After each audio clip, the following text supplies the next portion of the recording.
I've gotten a lot of emails and comments, and I appreciate your feedback. I just want to clarify something really quick. I don't hate Barack Obama. I'm not mad at him. It's not because of some of the good things he's done recently, like raising cafe standards on automobiles or pushing for the closing of Guantanamo Bay. It's just that I'm mad at you. I mean, not you specifically. You watch my show. I like you, but I am mad at Americans in general. Obama is a politician, and I'm not disappointed in him. He made his positions very clear ahead of time. It's you, America, who I'm upset with for assuming that he was kidding when he was talking about supporting the new FISA bill, telecom immunity, continuing the illegal wiretapping program, continuing George W. Bush's war indefinitely, supporting coal and nuclear power, being opposed to single-payer healthcare, supporting the bailout, bombing Pakistan with Predator drone missiles, which is happening and I don't understand why it's not getting more coverage in the news, and about refusing to prosecute the Bush administration for crimes against humanity. Guess what? He wasn't kidding. But I'm not mad at him. Again, he made his positions clear on the campaign trail. I'm mad at you for not paying closer attention, both during the primaries and during the general election. You had such a selection of different candidates, it was like being in the grocery store, having a selection of a wide variety of breakfast cereals. There was McCain, a tasteless, bland, cardboard flake sort of bran cereal, which thanks to deregulation had all sorts of heavy metals, which may cause your kidneys to fail. There was the Green Party's Cynthia McKinney and independent Ralph Nader, who were like highly nutritious bags of granola that were poorly packaged and came from the local hippie store that had no advertising budget. There was the Libertarian Party, which after you purchased it and opened it up, you found there was nothing inside aside from a light film of dust, which was either methamphetamines or Wayne Allen Root's dandruff. It's hard to tell. There may not be a difference. And then there was Barack Obama.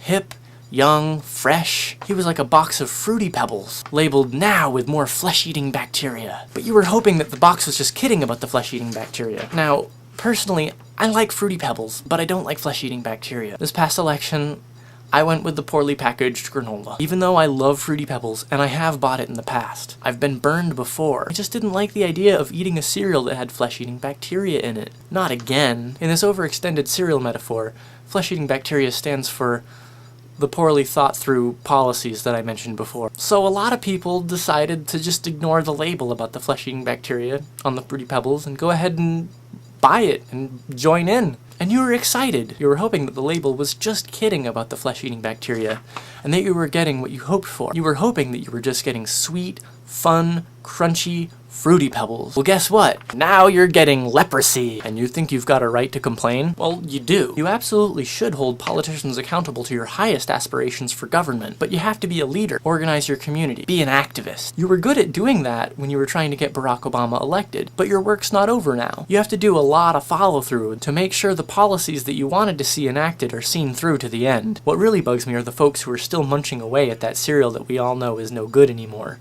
They kind of worry me. They're hunched over their cereal bowls trying to convince everybody that the flesh-eating bacteria infection isn't so bad, and that if you just give it some time, it'll clear itself up, and that people ought to just sit back. Well, we did that for the first 6 years of the Bush administration, and that didn't work out so well.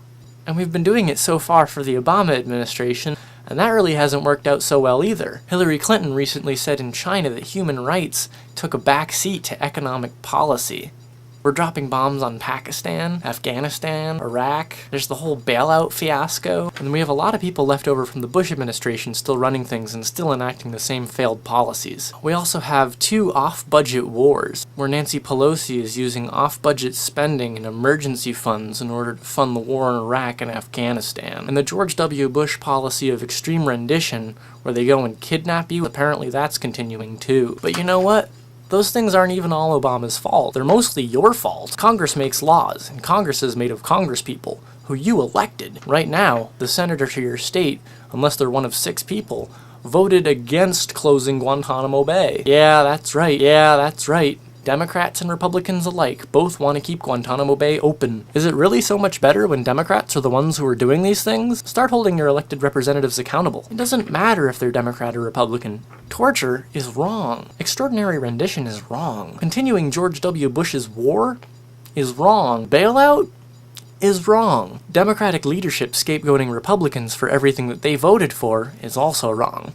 Thankfully, the Democrats are in charge now, so they don't have the Republicans to scapegoat anymore.